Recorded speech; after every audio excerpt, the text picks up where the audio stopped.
Welcome back to Hometown TCG. My name is Josh. And I'm John. And we're here with another deck tech video. And today we're talking about Ira, our favorite ninja.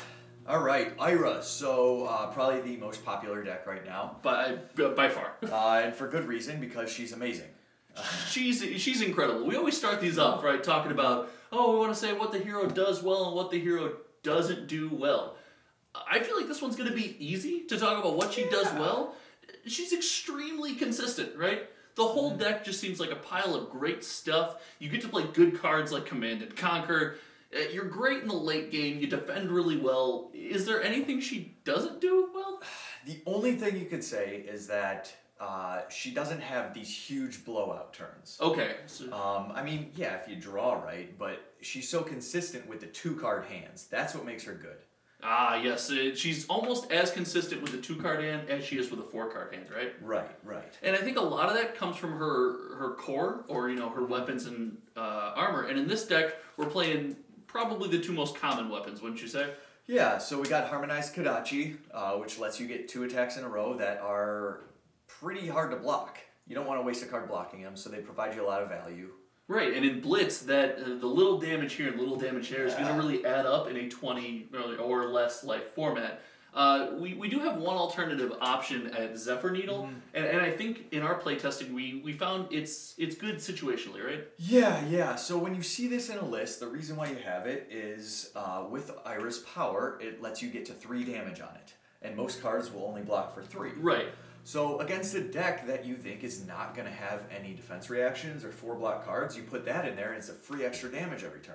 And that's kind of going to be a theme throughout kind of this build that we went through, right? Is those magic numbers, those 4 and those 7 to kind of push you one over the top, right? That's what you want. Just the little incremental things, turn after turn after turn after turn until you win. It's the water torture, right? You're just pushing slow damage through. And her equipment is great for that. This deck does run my favorite card in the game. It does run Findel Spring Tunic.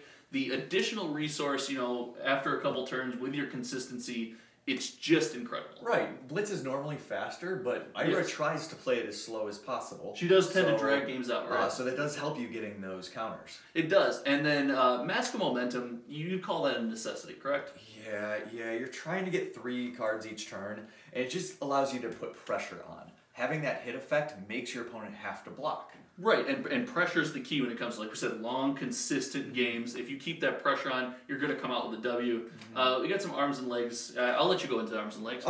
Breaking Scales, it's what's going to be used. It gives you an armor, and it lets you go over the top on an attack. And again, gets you to that magic number, right? Yeah, and Snapdragon Scalers lets you go again on an attack that normally wouldn't. So it could let you get a combo in the rare instance that you're trying to go for it, or just chain together 2 high-value attacks. True. Interesting point of note you just made. I know we're not quite there yet, but we're not super combo heavy, and we will get into that. But you'll notice our build is not super combo heavy. Before I go too far off track, though, we do have a couple alternatives and Null Rune for the Wizard matchup. Yeah. So you can play Null Rune 4 is what we like.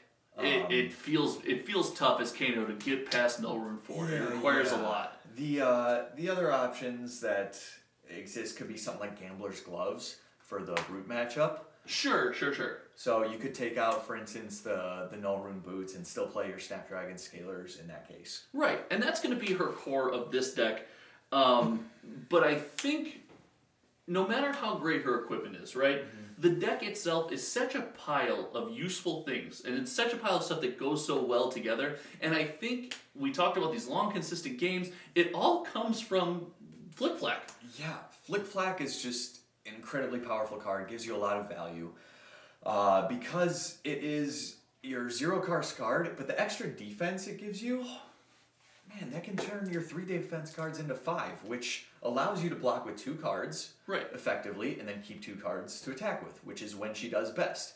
Block 2, attack 2. Block 2, exactly. And it allows you to race decks that you wouldn't otherwise be able to race. Stuff like Dorinthia, right? You can consistently stay pretty far ahead of any warrior build, and with this, block 2, use 2, block 2, use 2, we get to play a lot of really powerful stuff. And off the top of my head, that's got to start with Command and Conquer here, right? Yeah, Command and Conquer is especially good for Ira. She does it better than anyone in the game because she can buff it.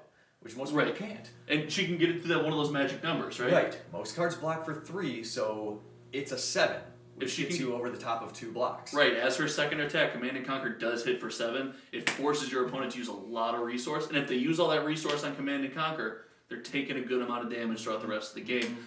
There's other really good stuff we run too, more ninja-specific stuff. Pounding Gale, Torrent of Tempo, right? Yeah, so both 5 damage, 1 cost cards.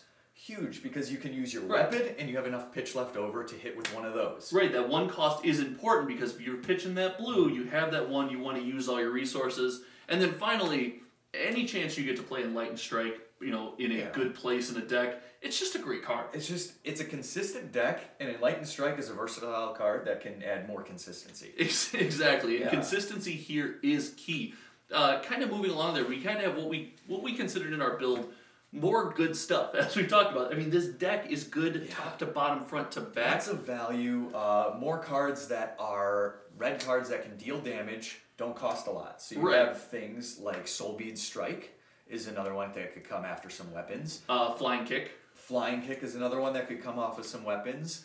Life for a Life is another one that could come off of some weapons. So those are those things. But not everything is doing damage, right? Or not direct damage. They're not attacks. We do have some augmentation, right? We are running Razor Reflex, right? Exactly. Some utility, Sigil of Solace. We get to run Sigil of Solace. Right. Sigil of Solace is huge in Blitz just because of how much life you have. Right, and then the core of the late game, you're drawing people out to the deep end with your consistency, having that Drone of Brutality in the deck. We're running one of, right? We have. Well, we're playing 2 right now. Oh, are we? Okay, we're playing 2. So, you try it. I think a lot of decks see that Drone is pretty huge if you get into this defensive matchup.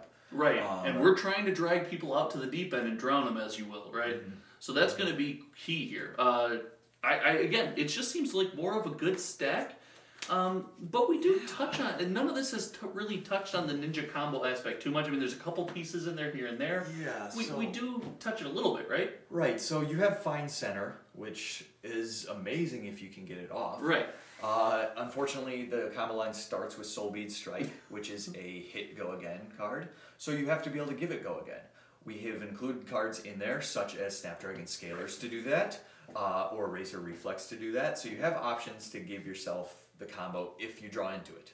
Right, but part of the consistency of this deck, it's not necessary. Yeah, I almost never get off Fine Center. We have won game after game after game without getting off a single combo, and I think that's important when you read over the list and you're kind of modifying, maybe building your own, to remember you don't have to build Blitz completely tied to that combo chain. Right. So talking about the combo stuff, we actually have a lot of combo cards in the deck, as funny as that sounds. The reason why is because of Flick Flack. I'm about to say, that stems back to the core of the deck that allows you to drag that game out. It's that Flick Flack. Right, so we're looking for cards that have the combo to give defense, but we don't need to string them together. They're more of defensive options. So we like to look for blues, actually, that can do it. Right. So I think it's important to talk about the blues because we need the pitch value. True, the pitch value of a blue in this deck is... There's no deck, maybe save Kano, that savors its pitch more than this deck. And having a blue as that pitch value is clutch. And we're running several of them, right? Yeah, so we got 17 in the current build. Yes. We've tried, from 14 to 19. 17 does seem like that magic number right in the middle. Yeah. So with them, though, we're looking for something very specific. We want blues that have combo, like we said. Yes. That block for 3. Yes. And cost 0. Perfect. So they need to cost 0 in order to activate your Kodachis. They need to have 3 to be good. And they need to have combo to trigger off a Flick Flack. And we also, like all of our deck techs, we want our resources to be useful in the event that we find ourselves needing to use them, right? We don't want to just throw any blues out of our stack into this deck. Right. In the event that we have to use a blue as an attack or its ability, we want them to, be powerful, be useful. Right. So I got a stack of them right here. Rising Knee Thrust. That's a combo one right Blue there. Fine Center. Blue Fine Center. We got Blue Fluster Fist. Blue Rushing River. Crane Dance, right? Or we're running Crane Dance. And Whelming Gust Wave. Right, and it all comes back to that consistency, right? I feel like as long as you can set yourself up and run that number, these blues right here are going to get you to that late game where I don't want to say you're unbeatable, but it sure feels that way sometimes. Yeah. So yeah, there are some other options in there as well you could look at, but you're always looking for something of value. You could run Soul Bead Strike because it's a blue that has Go Again. True. So that's what you need to look at when you're looking for blues. And we will include our blue recommendations in our deck list that you can see down below. If you have any comments on that deck list, let us know. But before we go, we got to talk about Ira's place in the meta. And we touched on it a little bit, but what would you say? King of the Mountain? Yeah. King of the Castle? King of the Mountain, I mean, everyone's running her. And if you're not running her, you need to be able to beat her. You're running to beat her, right? You're running to beat her. It's very much you play. It's very much like Kano. You run Ira, or you try to beat Ira. It seems like. Didn't she just top 8 or she won an event, right? Yeah, she just won the calling, and was 6 of the top 8 spots. So and the key to that is the consistency, right? It is. It is. Your blues do so many different things. Your red cards, it doesn't matter what you have because you don't combo. Right. Or weapons just going off. Everything is just so easy. It is so easy. And we're about 50 games into playtesting in this specific build, which, like I said, we will include below. Let us know what you guys think. We think this is the optimal deck if you're trying to play comp right now. Not only is it the optimal deck, but if you can tech against other Ira decks, you put yourself in a really positive spot. Any closing thoughts on Ira? Gosh, I think that pretty much sums it up. She's good. If she comes to Classic Constructed, I don't know. I mean, I'll be playing her. Watch out. Ladies and gentlemen, thanks for hanging out here at Hometown TCG. I'm Josh. And I'm John. And we will see you guys in the next one. Take it easy.